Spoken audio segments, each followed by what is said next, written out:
They had a computer.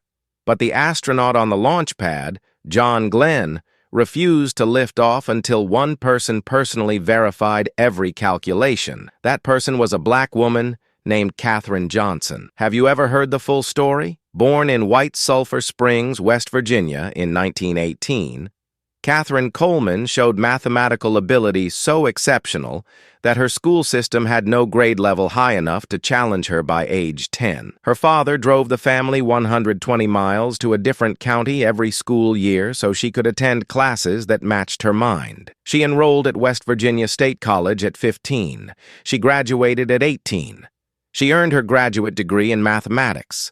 And then came one of the most extraordinary moments in the history of American women in education. She was selected as one of 3 black students chosen to integrate West Virginia University's graduate program in 1940. She left academia to raise a family, and in 1953, she was hired by NASA, then called NACA, as one of the black women mathematicians known as computers, calculating the complex equations that the agency's engineers relied on. Her work was flawless. Her reputation became legend. When NASA began using electronic computers for orbital calculations in the early 1960s, astronaut John Glenn was scheduled to be the first American to orbit the Earth.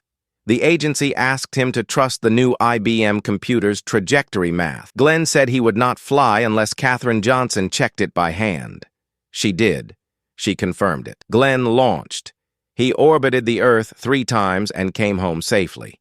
Her calculations were also critical to the 1969 Apollo 11 mission, the first moon landing. She worked on the trajectory that brought Neil Armstrong to the surface and brought the crew home. In 2015, President Obama awarded Katherine Johnson the Presidential Medal of Freedom. In 2016, NASA named a building in her honor. She lived to see the film Hidden Figures tell her story to the world. And she died in 2020 at age 101. And this is why her story matters. Katherine Johnson didn't just work at NASA. She was the backstop for humanity's greatest adventures in space, the mathematician whose accuracy was trusted above the machines. She calculated the paths to the stars for a country that wouldn't let her eat in the same cafeteria as her white colleagues. The astronaut wouldn't launch until she said go. History forgot to say her name for 50 years. Follow us to uncover more hidden black stories. Comment if you'd like to hear more about Katherine Johnson, or the black women mathematicians of NASA whose calculations carried the space program and whose names were kept out of every press release. We don't glorify injustice. We reveal truth, so history can't repeat